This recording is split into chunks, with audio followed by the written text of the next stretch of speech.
नमस्कार दोस्तों, आप सभी का स्वागत है मेरे YouTube channel DPT legal solution पर। इस चैनल पर आपको मिलते हैं विधि संबंधित जानकारी वाले वीडियोस और अगर आप कमेंट करते हैं तो मेरे द्वारा उचित सलाह। कमेंट अधिक होते हैं तो उस पर मैं आपको वीडियो बना के देता हूं। चैनल पर नए हैं तो चैनल को सब्सक्राइब करें ताकि भविष्य में आपको ऐसे जानकारी वाले वीडियोस देखने को मिलते रहें। फ्रेंड्स, आज है वेडनेसडे बुधवार और आज से मैं स्टार्ट कर रहा हूं एक नया सेगमेंट सिविल लॉ का, व्यवहारिक विधि का। व्यवहारिक विधि जिस प्रक्रिया द्वारा निर्धारित होता है या जिस कोड द्वारा निर्धारित होता है वो है सिविल प्रोसीजर कोड 1908, सिविल प्रक्रिया संहिता 1908। 1 जनवरी 1909 को यह प्रवृत्त हुई, लागू हुई और यह प्रक्रिया संहिता ही निर्धारित करती है कि कौन से मामले सिविल के हैं और कौन से नहीं हैं। सीपीसी के सेक्शन 9 में यह व्यवस्था दी गई है कि सिविल प्रकृति के मामले कौन से होंगे। तो इसमें मैं आपको खासतौर पर एक सामान्य भाषा में समझ लीजिए कि रोटी कपड़ा और मकान से संबंधित या इससे आगे जो भी मामले हैं वो सीपीसी के हो जाते हैं, सिविल प्रक्रिया के हो जाते हैं, सिविल के मामले हो जाते हैं। और आगे थोड़ा सा डीप में चलकर विवाह संबंधित मामले, धन पद प्रतिष्ठा से संबंधित मामले, संपत्ति से संबंधित मामले, बंटवारे के मामले, किराएदारी का विवाद हो, मकान मालिक किराएदार के बीच का विवाद हो, किसी तरह के प्रतिकर का अंतोष का विवाद हो, संपत्ति पर कब्जे का विवाद हो, ये सारे मामले सिविल प्रकृति के हो जाते हैं। अब आगे बढ़ते हैं। सिविल प्रक्रिया संहिता 1908 भारतीय संविधान के 7th शेड्यूल 7वीं अनुसूची के अंतर्गत समवर्ती सूची का विषय है। मतलब इस पर संघ और राज्य दोनों विधि बना सकते हैं। इस विषय पर दोनों को विधि बनाने का अधिकार है। जैसे सेक्शन 15 ऑफ सीपीसी, कोई विवाद सबसे निम्नतर स्तर के न्यायालय में दाखिल किया जाएगा, फाइल किया जाएगा। अब निम्नतर स्तर के न्यायालयों में सिविल जज जूनियर डिवीजन की कोर्ट आती है, सिविल जज सीनियर डिवीजन की कोर्ट आती है। इनके क्षेत्राधिकार निर्धारित किए गए हैं। तो जैसा कि यह समवर्ती सूची का विषय है, कॉन्करेंट लिस्ट का विषय है, इस पर राज्य और केंद्र दोनों को विधि बनाने का अधिकार है।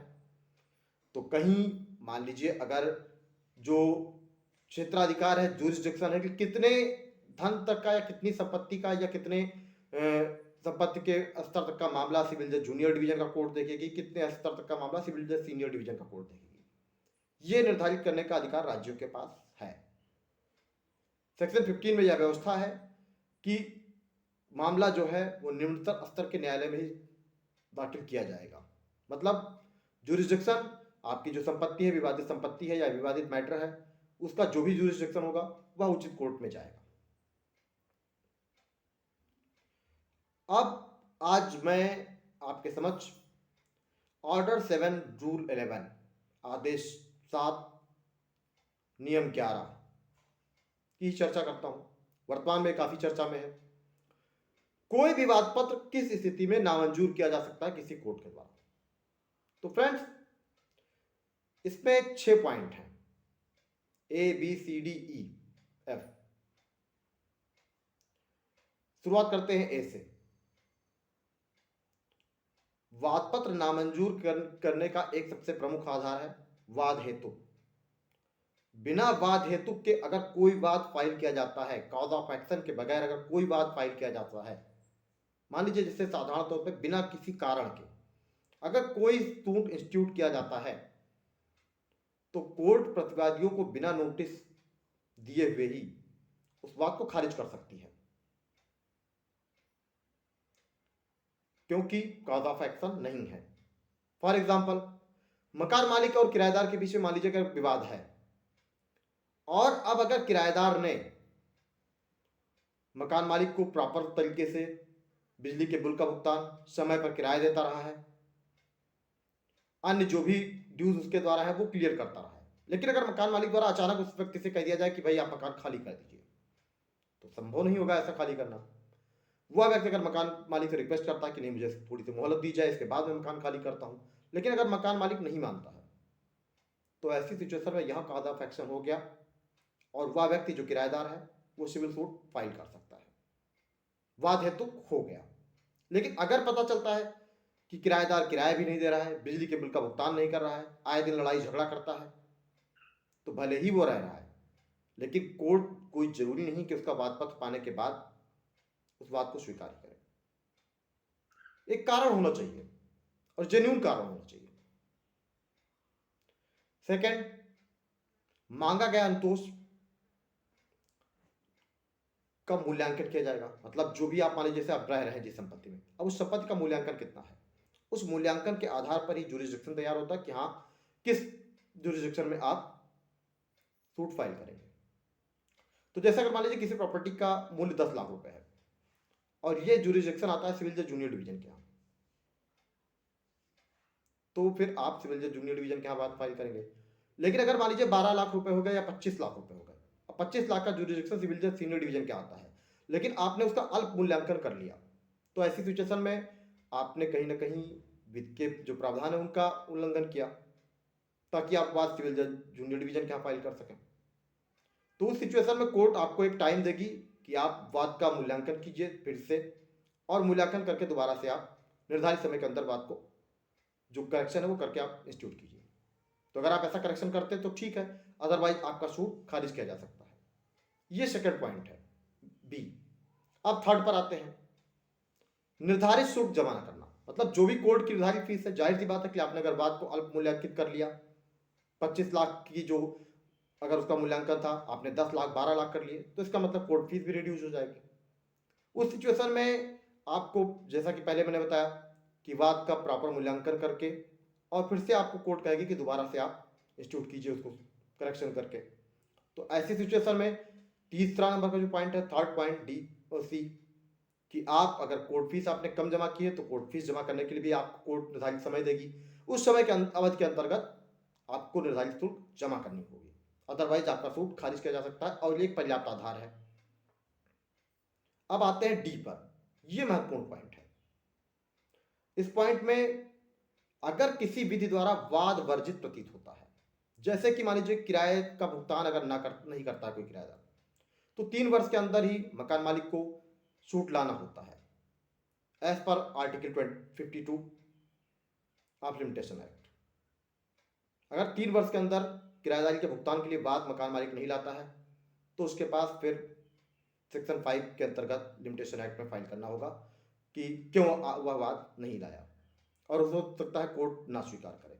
इसके अलावा सीपीसी का ही एक प्रोसीजर पकड़ते हैं कि सीपीसी में एक प्रावधान है कि अगर सरकार के विरुद्ध आप वाद लाते हैं तो सेक्शन 80 के सब सेक्शन 1 के अंतर्गत आपको गवर्नमेंट को नोटिस देनी होगी 2 माह पूर्व। अगर मैटर अर्जेंट है तो 82 के अंतर्गत आपको गवर्नमेंट को सडनली नोटिस रिसीव करानी होगी, मतलब उसकी तरफ से जो भी अधिवक्ता होंगे या जो भी अधिकारी होंगे। लेकिन आपको अंतोष तभी दिया जाएगा जब ऐसे मामले में गवर्नमेंट का पक्ष सुन लिया जाएगा। तो ये ध्यान रखिए कि वाद किसी विधि द्वारा वर्जित ना हो। अगर वर्जित हो गया, आपने गवर्नमेंट को नोटिस नहीं दी है, तो आपका जो सूट है वो खारिज किया जा सकता है। या जैसे मैंने बताया आपको कि लिमिटेशन में आएगा तो इस सिचुएशन में भी आपका सूट खारिज किया जा सकता है। अब आते हैं पॉइंट ई, जो कि 5वां पॉइंट है, वाद का 2 प्रतियों में दिया जाना। कोई भी सूट इंस्टीट्यूट किया जाता है तो ये मान के चलिए कि 2 प्रतियों में उसको फाइल किया जाता है। अगर 2 प्रतियों में आप फाइल नहीं करते हैं तो ऐसी सिचुएशन में आपका जो सूट है वो खारिज किया जा सकता है। मैक्सिमम ऐसी गलती कोई भी जो एडवोकेट है वो करते नहीं है, क्योंकि उन्हें पता है, जो भी सीपीसी के मतलब सिविल के एडवोकेट्स हैं वो ऐसी गलती कभी नहीं करते हैं, हमेशा 2 कॉपी में ही सूट को फाइल करते हैं। 2 कॉपी फाइल करने के पीछे उद्देश्य होता है कि सिविल का मामला एक दिन में हल नहीं होता है। अगर मान लीजिए एक कॉपी जो फाइल की गई है वो मान लीजिए फट जाए या गंदी हो जाए, ऐसा कुछ हो जाए, तो सेकंड कॉपी जो है उसका उपयोग किया जा सके। अक्सर आप देखते होंगे कोर्टों में दीमक चूहे कहीं ना कहीं अगर मान लीजिए फाइल आपकी खराब कर देते हैं तो उस सिचुएशन में सेकंड कॉपी का उपयोग किया जाए।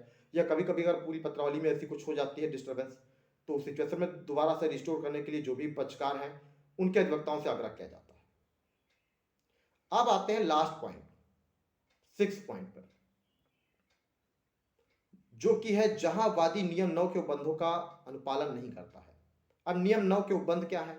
तो फ्रेंड्स, नियम 9 के उपबंध ये हैं कि रूल 5 ऑर्डर 9 में यह व्यवस्था है कि जब भी आप सूट फाइल करते हैं तो उसमें आप जो जितने भी प्रतिवादी हैं उन सबके लिए नोटिस देंगे। मतलब नोटिस में क्या रहेगा कि वाद पत्र की कॉपी, सम्मन, और अगर रजिस्ट्री से भेजी जानी है तो रजिस्ट्री का जो भी खर्चा आएगा, वह आपको न्यायालय के पास सूट इंस्टीट्यूट करने के 1 वीक के अंदर सबमिट करना होता है। अगर आप ऐसा नहीं करते तो आपका सूट खारिज किया जा सकता है। इसके अलावा अन्य आधार भी हैं। नामंजूरी के लिए काफ़ी कुछ आधार हैं।